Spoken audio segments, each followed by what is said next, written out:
Hey y'all, what's up? What's up? What's up? This is Paul. God has qualified me to be your hip hop relationship and recovery coach, and I'm bringing to you another one of these awesome kick your butt out episodes. As usual, y'all, before I get off into the content of the day, I gotta say what I always say, and I strongly encourage everyone to get this in here so that you can incorporate this into your lives. And that is, if you're looking for a butt, it's going to always be easy to find one. That, my friends, I promise you, it is a promise. All right, let's get off into what we want to be talking about today. Let me get a sip of this water.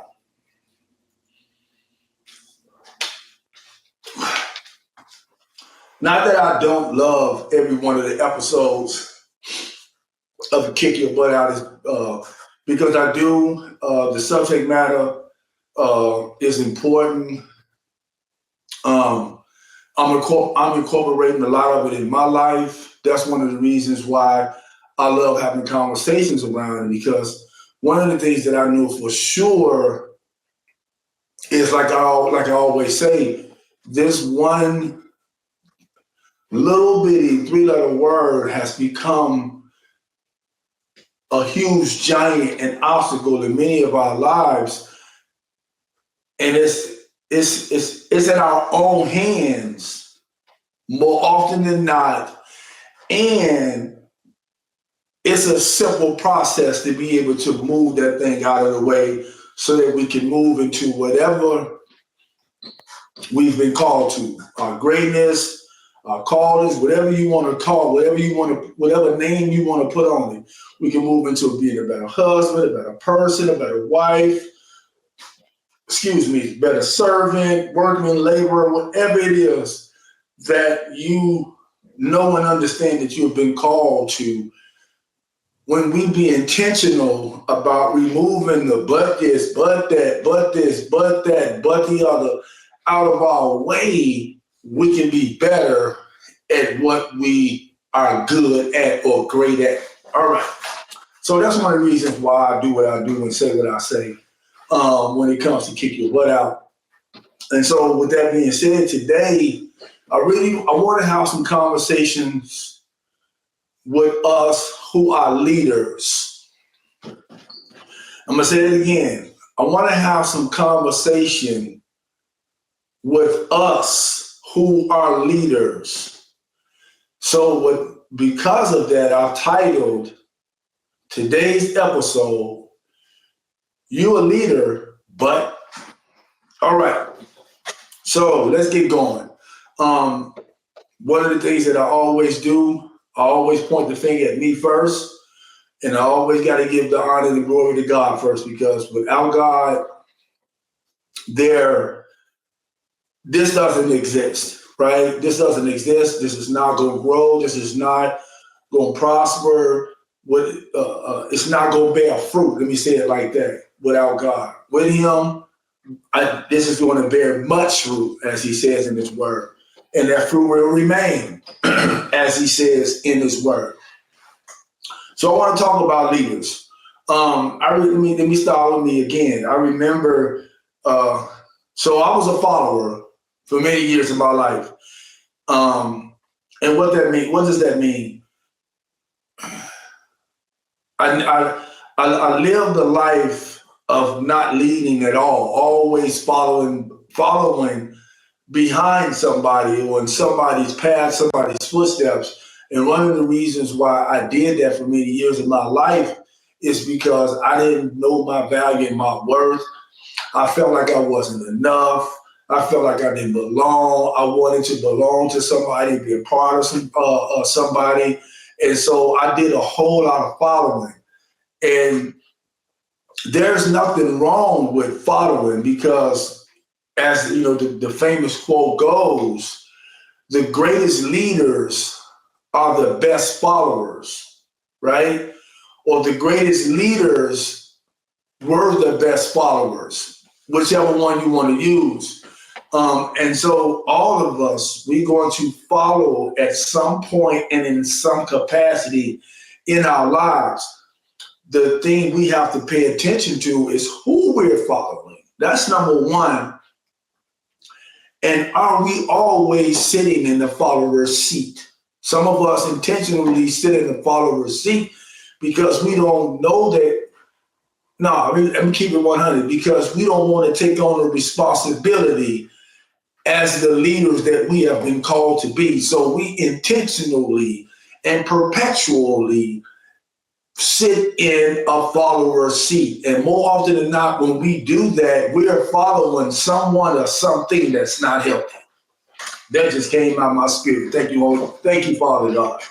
More often than not, when we intentional, right, and perpetual about sitting in the follower's seat, we're following something or someone that's not healthy. All right. So let me talk about something quiet. And how do I know? Let me say that. Ask that question first. How do I know? Many years, did it, lived it, you name it. And it was hell for me. I'm gonna keep it 100. It was hell for my life, being intentional about that, because I'm keeping it 100. Like I said, I said after I watch this. First, I didn't know who I was. Again, like I said, I didn't know my value. I didn't know my worth. All of that. I wanted to belong. I didn't want people to push me away. All of that foolishness, right? However, when I got the call that there was an anointing on me, and that there was a calling on my life to take on a leadership position or place at some point or capacity in my life, I intentionally ran. I was like Jonah. I ran because I didn't want the responsibility. I wanted to be irresponsible. I wanted to be a follower rather than a leader. So I knew that there was an anointing. I knew that there was a calling, and like I said, I spent many years of my life trying to run from it. And how can I put this in the most explicit but clean terms? I don't know, other than to say, you don't want to do that. You don't want to spend your life not being who you are or who you was created to be. Because that's someone else that you become, that someone else is designed to kill you. And again, how do I know? Did it, lived it for many years of my life. So I want to talk about some of the qualities about us as leaders, because like I said, the title of this episode is You a Leader, but all right. So one of the first things that I learned about a leader, Love Every Thomas and some of the other people that I've come across, the T.D. Jakeses and the Les Browns and the CJs and the Inky Johnsons, the list goes on and on. Love you men and women that I've come across that standing in you all's leadership positions and roles. And you all are talking about the qualities of leadership as well. One of the first things that I've heard, and the greatest, not the greatest, but one of the first things that I've heard, and one of the things that echoes in my spirit all of the time, is that leaders sit in the front row and they ask questions. They always say that the only dumb question is the one that's not asked. And so many of us, how do I know? I was one of those leaders that was scared to ask questions because I felt like I was going to be named as dumb. But again, finding out that the only dumb question is the one that's not asked. If you don't know as a leader, you have to ask, because at the end of the day, you've been called to be a leader. Somebody is following you. Somebody is watching you. So you got to have the information that's going to lead them to the light, that's going to lead them in the light or in the right way or path, right? Leader, like I said at the beginning, leaders sit in the front row. For all you black people,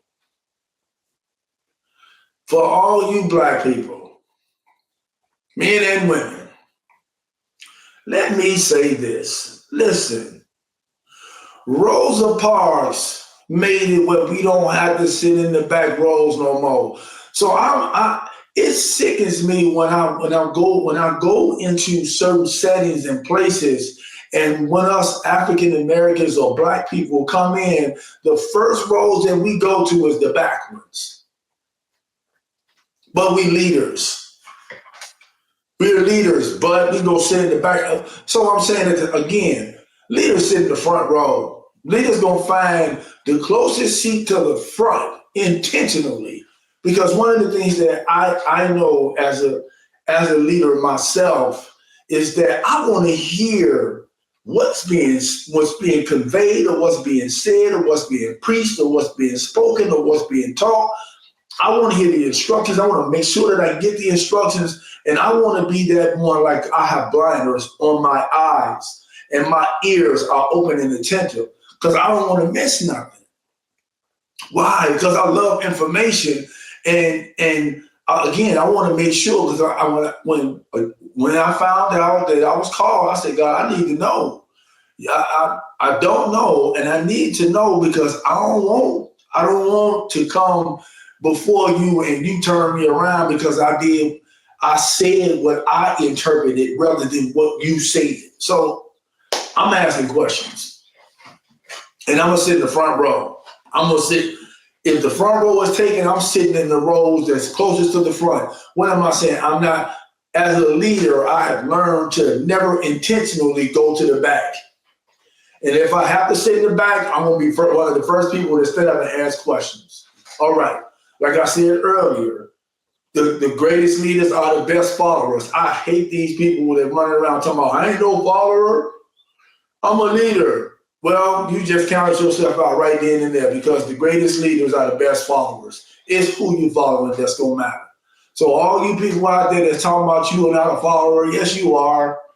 Yes, you are. You ain't the first person on this earth. The only person that wouldn't have been a follower from a human standpoint is Adam and Eve. Everybody else that came behind them followers. So stop lying. So stop lying to yourself, and stop letting people lie to you and tell you that you're not a follower. Yes, you are. Again, like I said, it's a matter of who you following. And the greatest leaders are the best followers. And the greatest leaders who are the best followers, they're going to be intentional about following the greatest leaders. I'm one of them right now. I promise you. I pride my life around following great leaders. I pride my life around. I followed hell long enough. I followed darkness long enough. I followed foolishness long enough. I followed mediocrity long enough in my life. I know how to do that well. I've done it, been there, done it, lived in it, had the consequences as a result of it, and I'm so done with it. I want to be who I was created to be, because at the end of the day, like I said, part of my calling and purpose is to bring somebody up behind me.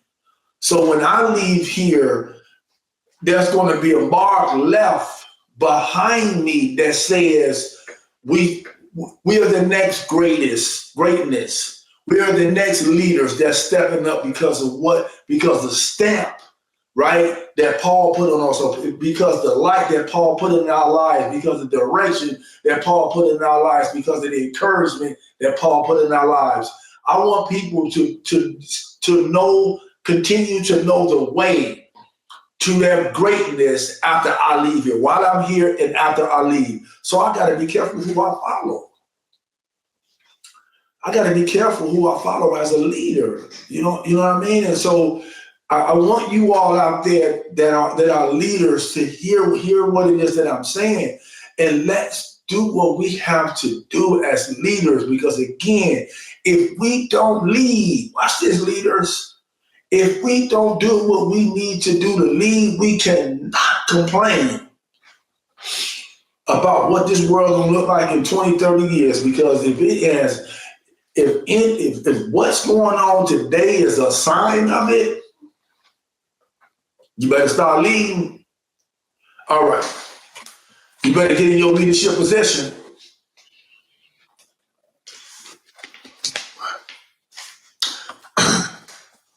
Next thing about it, next quality or characteristic of a leader. A leader gonna show up.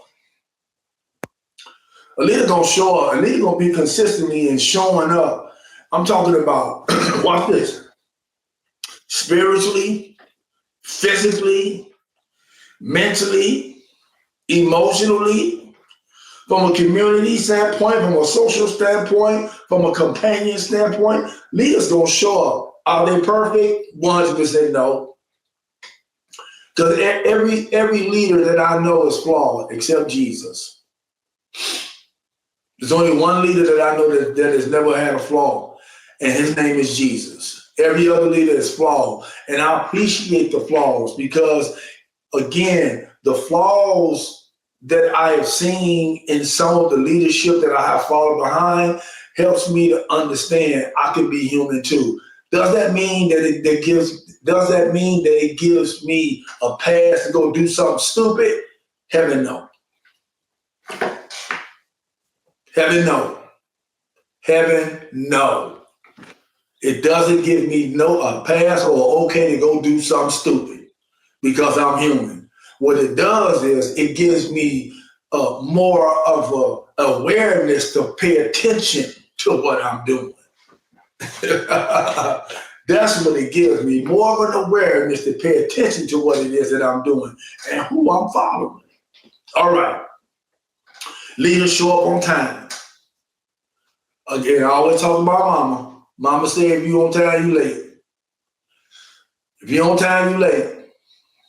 If you supposed to be there at 8:30 and you show up at 8:30, you late. Leaders show up on time.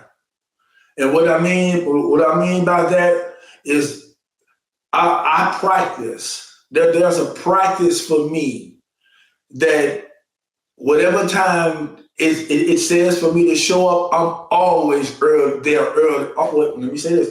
I'm not perfect. I'm almost always there earlier than the time that was put out there. I made that a practice because that's what leaders do. We're going to show up and we're going to show up on time. I'm going to be there before you, promise you. More often than not, when you schedule a meeting with me, you'll be coming up and see me already there. Am I perfect? No, but I've made that a practice more in my life for many years. Even when I was a mess. I was there when I was committing my crimes in these stores. To stealing the stuff out of all of these department stores and selling to support my drug addiction. I was more often than not, I was outside of those stores before the doors opened.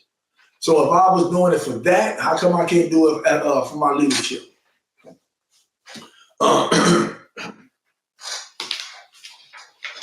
They show up and they show up on time. And it's a practice. No, it's a lifestyle. That's what, it's a lifestyle. Leaders, listen. They say in recovery, God gave us 2 ears and 1 mouth so we could listen twice as much as we speak. And I used to be that guy that people had to say, man, listen, what you listen for? That was a practice of mine. And one of the reasons why it was a practice of mine is because I was scared that I was going to hear something out the other person's mouth that showed the flaws in my life. So I do everything.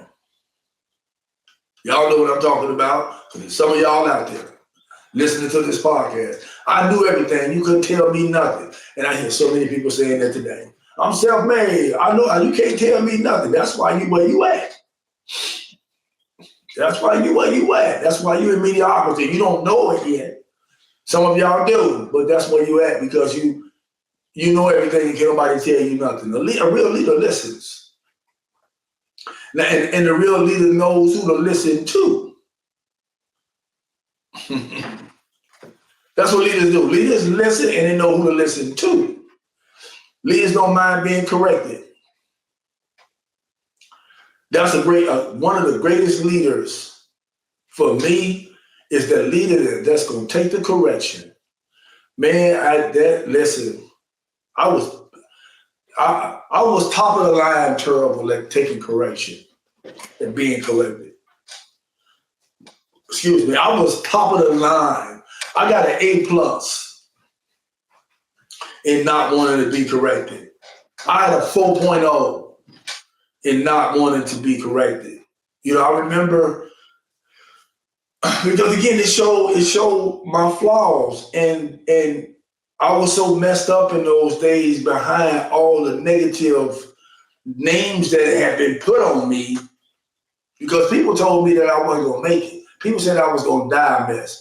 You know, so I don't even need to go into all of the names that I was called and the titles that was put on me, but I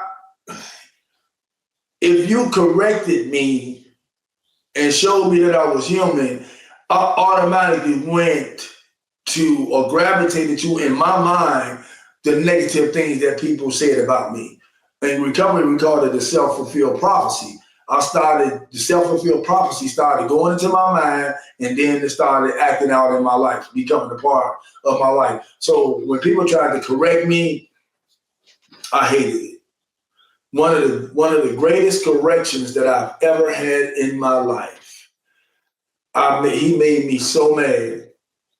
And even then, when he said that, I knew 100% in my spirit and in my mind and in my heart, I knew that he was 100% correct. And here's what he said. That was, again, my life was a living hell at the time. It was 2004. I was in residential treatment in the city of Milwaukee. I had ended up going back to a treatment center that I graduated from a couple of years prior. And I graduated with a whole lot of hope, flying colors, you know, a whole lot of encouragement and all of those kind of things, and ended up relapsing, right? Going back to the life of hell, and by the time I got back to this treatment center, my life was really in hell. I had lost everything. My first wife, she was done. I had nothing. And I lost my wife and my family. I lost my house. I didn't lose nothing. I gave it away. And if I wouldn't have went to this treatment center, I would have probably ended up my probation would have probably been revoked, and I would have ended up going to prison for 3 years. So I was trying to avoid all of that. Ended up going to treatment, and I went to the same treatment center that I graduated from a couple of years earlier. And the guy who was the director there was the same director that was there that had a whole lot of hope for me. You know, he had a whole lot of hope for me. But when I came back, you know, he didn't, you know, he still had hope for me. However, he told me like it was. And here's what he said to me. He said, Paul, I see that you really do want to live a life of recovery. You do want it. He said, but your problem is you want the easier, softer way, and there is none. He was 100% correct. I wanted recovery, but I didn't want to do the work. Did. I wanted it to be just happen. I wanted God to snap his fingers, rub a jar, whatever you call it, and my life would be a life of recovery, successful recovery. And I hated him for that at that moment, because again, as a leader, right, I had the anointing was on me, but I was still living in hell. I knew he was right, and he was. And now, what am I saying now? I'm glad he said that to me. I'm glad he kept it 100 with me. And because I use that same thing with a lot of people that I work with today in my profession. You want it? I'll put it to them like this. There is no easier, softer way. There is no elevator or escalator. You got to take the stairs. Okay. Leaders don't have bad days. Around my office, I have a coffee cup right there that has it written on there 4 times. No bad days, no bad days, no bad days, no bad days. Behind me on my desk, on this table behind me, there's a plaque, no bad days. And that's a practice for me. I don't have bad days. First and foremost, here's why I don't have bad days. Because God never said one of his days were bad. So how you get to make it bad? You can't make nothing. So how you get to make the day bad? And I said it in one of my podcasts before, one of my episodes before, that I promise you, I'm willing to bet you, I'm willing to bet my last dollar that the person who created that phrase that everybody use, believers and non, is a non-believer. I'm willing to bet is a person that don't even believe in God. But I hear many people who praising and shouting and being leaders and all of this kind of stuff, fix their mouth to say, I'm having a bad day, and God don't even make it. You knew your word. You know that ain't even supposed to come out your mouth because God don't make bad days. Now, leaders do have moments in every day, in days, where it's favorable. We have challenges.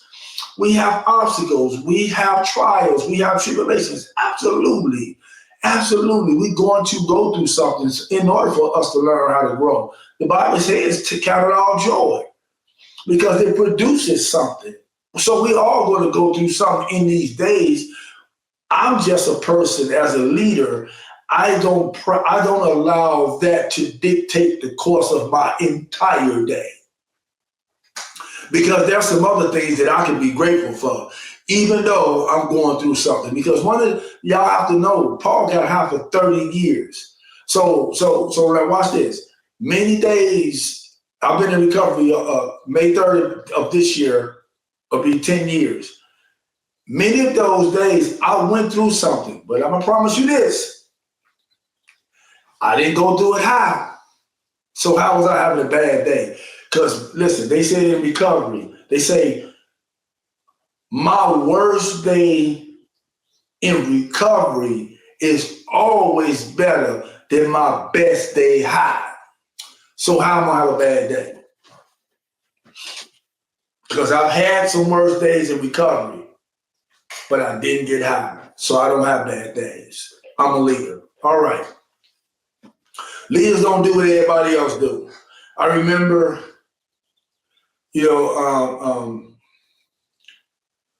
some people that I know had put together an event.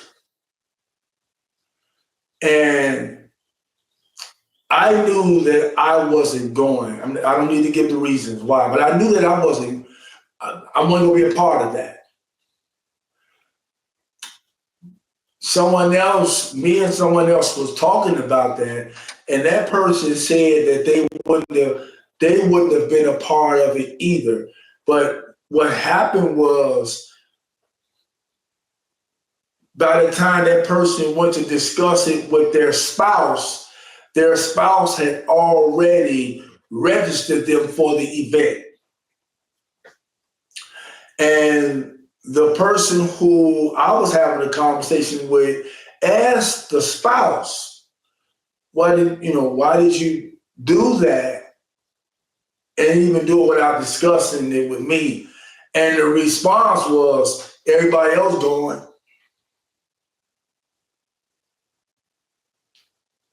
Now watch this. I know the person who made the reservations to go and the person who didn't want to go. I know both of these people well, and both of them leaders. Let me make sure I make that clear. Both of them leaders. But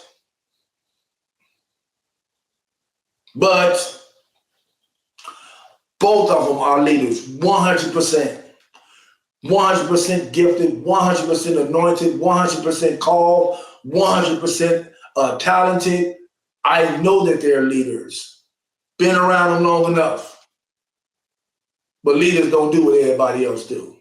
And one of the things that we have to learn as leaders is that we have to develop that as a part of being leaders as well. Just because you're doing it don't mean I'm gonna do it. I don't care how good it's supposed to look. If my spirit says that I'm not supposed to do it, I'm not gonna do it. If I check with my spouse about doing it and something my spouse's spirit say,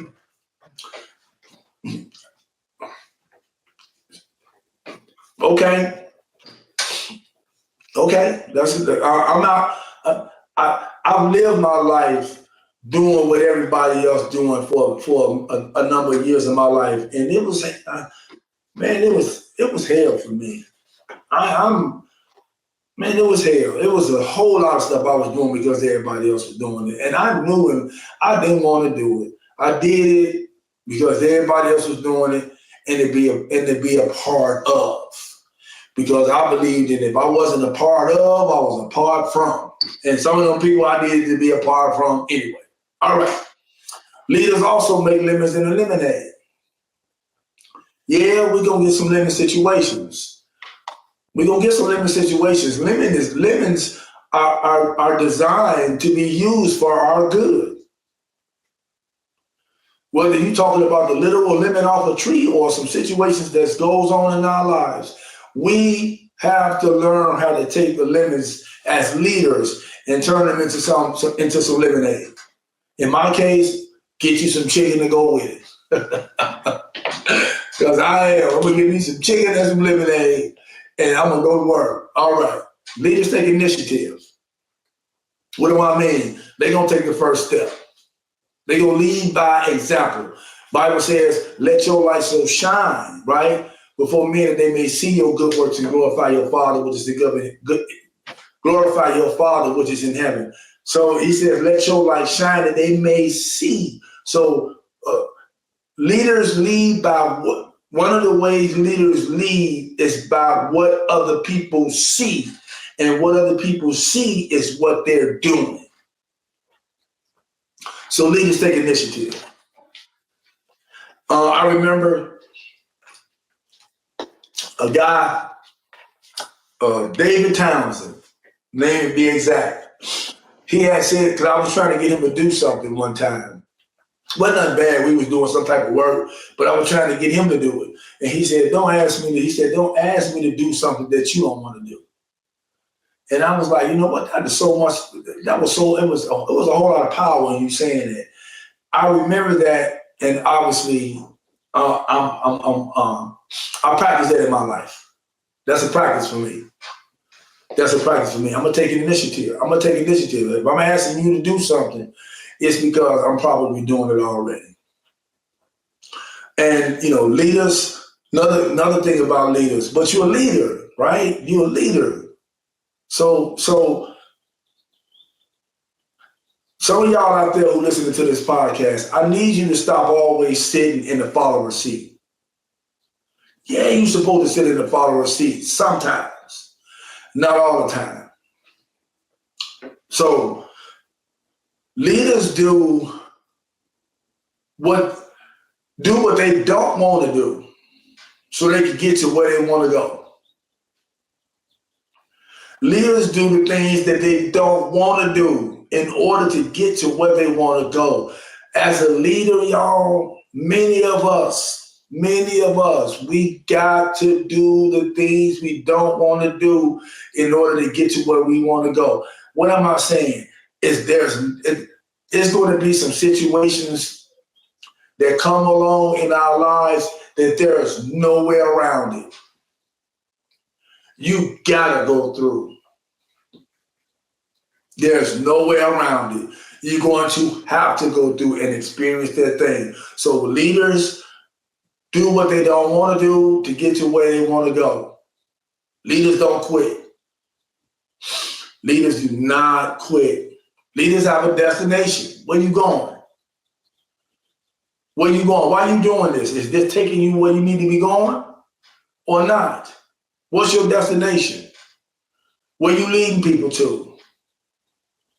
Right? Because we have a destination. We learn in the journey. Leaders, we learn in the journey. Because in the journey, you build character.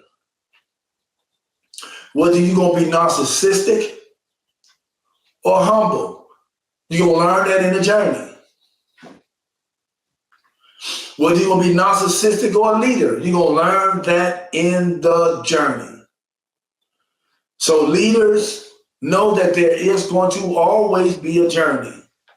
And I have to pay attention to the journey because I need to know and learn. I need to learn and live something that the journey is going to teach me. Leaders stay ready. Every time I say if you stay ready, you ain't got to get ready. So if you're leaders, always be prepared. Always be prepared. Always have something ready. Because you never know when somebody's going to come to you and going to need you to lead them. You'll never know when somebody's going to come to you and ask you to feed them. You'll never know. It'll pop up a lot of times when you least suspect that I had a situation like that. By the grace of God, because of the fact that I have been around leaders that talked about stay ready, I was ready. So, like every time, again, I'm going to say it like this, like every time it's like E.T., the hip-hop preacher says it. You stay ready, you ain't got to get ready. Here's another one of the qualities of a leader. And I want to say this right here. I want to extend this to all males, all men, because I'm sick of y'all. I'm sick of y'all. I'm sick of us as men. I can't tell you how sick of us I am as men. Now we running around here talking about iron sharpens iron, because that's what the Bible says. It's iron sharpens iron. So one man sharpens the calculus of another. We got men running around here quoting that, but you ask them, let's go to breakfast, they're going to give you 15,000 reasons and excuses as to the reason why they can't show up. And they ain't doing nothing so important that they can't take some time out to go around to some other men who are leaders and get sharpened. I hate men. I hate us. Us as men and leaders who practice that. Listen, I'm in a place right now where I'm creating an environment, right? A circle of men that's not even near, because all of the majority of the men that, I'll put it to you like this. I mean, let me just keep it 100. And some of the men that I know going to hear this podcast, and brothers, I'm not saying this to tear you down. I'm saying this to lift you up. We too much of isolators. So one of the brothers had reached out in our chat and said, "Hey, bro, we ain't seen each other in a while. Let's plan to get together, for dinner, lunch, some bowling, whatever we can do. We can do whatever. Let's just plan today to get together, just kind of catch up." Man, you should have seen all the excuses and the reasons the brothers came up with. And so some people didn't even respond. Some of the ones who did respond, it was all us had something else rather than saying, yeah, let's make that a plan. Let's do that. Let's do that. Watch this. This is one of the reasons why I say I hate us as men. Because let a woman say that. Let a woman get in the group chat and say, hey, girls, that's me. Then listen, them women to meet in the bathroom. 30 of them, and have one of the best meetings in the world. You got to go through hell and high water to get men to come together. And then I'm gonna move on from this. At my church, last year, maybe about a year and a half ago, both the pastors, the husband and the wife, had separate small groups. And the meeting place was at our church on a Tuesday. I think it was a Tuesday night. Powerful, anointed leadership meetings. Well, in the woman's small group, they had so many that they had to close the doors. In the past, in the men's small group, we maybe have filled up 3 to 4 round tables. That's how much men who are leaders know how to isolate. Leaders don't isolate. Men, we leaders. We got to stop isolating. We have to learn how to be more intentional about getting together so we can sharpen one another. We have to, man. It's a must. It's a must. It's a must. And we wonder, and I'm going to move on, but we wonder why, as men, we get beat up. Because we always by ourselves. We pride on being by ourselves, trying to do it by ourselves. And again, like I said, hey, let's get together, go over that. Well, I got to do this, and here's what, and the practice, and I got to jump off this bill. I got all kind of crazy, man. I'm passionate about this because it makes me sick that we do this. I said I was gonna get off of it, and I am at some point, but right now, man, I just got to vent. Because I'm sick of us as men. I'm talking about men. I ain't talking about the women. I'm talking about all of us men out there, and we are leaders. We are called to be leaders, and you can't pay a lot of these men to get together with other men. And then we wonder why we get beat up. Another thing about leaders,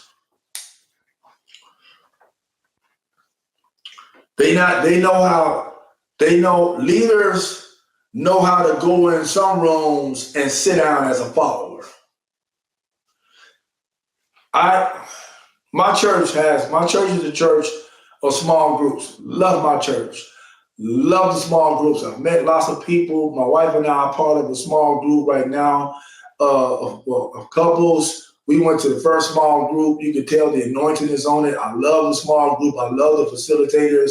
And we're going to continue to go and grow, right?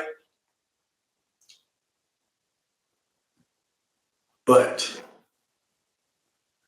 there are some small groups in our church that I 100% refuse to go to. And some of those small groups are small groups for men. Here's a few reasons why. Some of the people who facilitate those groups, the only groups that I see them in is the groups that they're leading. I've never seen them in the group that they're following. As a matter of fact, the groups that I've seen them in that they're following or maybe need to follow, they somewhere or somehow got away from the group. Or when the group was over, you never seen them anymore. The fellowship stopped. There are some people out there. There are some of us, the only circles that we're in is the circles that we're leading. And leaders don't do it. My brother said it like this. Thank you so much, Joe Walker. He said it like this. He said, every last one of us, men and women, we need 3 people. We need these 3 watch this, as we come to a place of leadership, as we come to a place of being who we were called to be, we need 3 people in our lives. We need somebody that's our mentor or our leader. We need somebody that's our peer that's going to ride beside us as we walk in this journey, and we need somebody that's a student that we can bring up. And some of the guys that I'm mentioning here, all I see them is the only small groups or the only surroundings and circles that I see them a part of is the ones where they're bringing somebody up. I don't ever see them in a small group where somebody lead them. And I'm looking for small groups where I need to be led. As a man, I know that I need to be around an abundance of men that's going to coach me and mentor me. I know I do, 100%. And I have some, but they far, these people, one of the things that they talk about as well is that in some cases you may have to have some mentors that don't even know you. And I'm in that situation. I'm okay. I'm okay because I'm learning a whole lot from these leaders. But I wish I had some that was down the street. I wish I had some that I could just drive over to their house or they could drive to my house. I wish I had some that when I go to church, we can connect. I wish that, but don't get me wrong, my pastor, the bomb. Pastor Sean Nestead, he is the bomb. One of the greatest teachers and leaders that I know. I love being up under his teaching. He is awesome. But one of the reasons why he encourages small groups is for us as leaders to be poured into, and led to a place of being in our leadership positions. And I just can't get past the fact that, like I said, man, I see a lot of men leading groups, and that's all. You not in their group that you're not a leader in, and I don't want to be a part of that. I don't want to be a part of that. So let me move on. So men, I don't have to talk about women because women ain't isolators. Us men now, we need to stop isolating. And we don't make excuses. Leaders don't make excuses. You accept what it is that you did or accept what it is that you need to do. Do it and let's go. Let's keep it moving. Leaders don't make excuses. Excuses, what they say, excuses are like buttholes. Everybody got one. Excuses is a name for kick your butt out. Kick your butt out. That's what the verb but is, excuses. Leaders don't make excuses. Yeah, but I could, but should, but would, but you right. Leaders don't do that. Leaders don't do that. So I can go on and on talking about some of the qualities, the aspects, the detriments and the flaws of us as leaders. I can go on and on. You can, if you're listening to this podcast and if you're really thinking and paying attention to it, you can come up with some of your own characteristics and qualities of a leader. You can come up with your own barriers and excuses and buts that leaders put in their way as well. And I strongly encourage you, because again, as iron sharpens iron, so one man sharpens another. That's what this is. This is what this Keep Your Butt Out is all about. How can we, and how do we sharpen one another? That's what it's all about.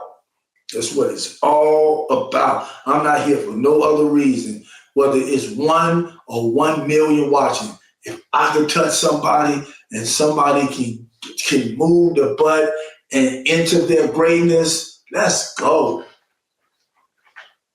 Let's go. That's what this is about. So with that being said, I said what I had to say. Thank y'all so much. I love every last one of you all. There's absolutely nothing that you can do about it. Till next time, be well. Do the next right thing. God bless you all. This is Paul. God has qualified me to be your hip-hop relationship and recovery coach. And if you're looking for a butt, leaders, it's going to always be easy to find one. That, my friends, is a promise. Deuces.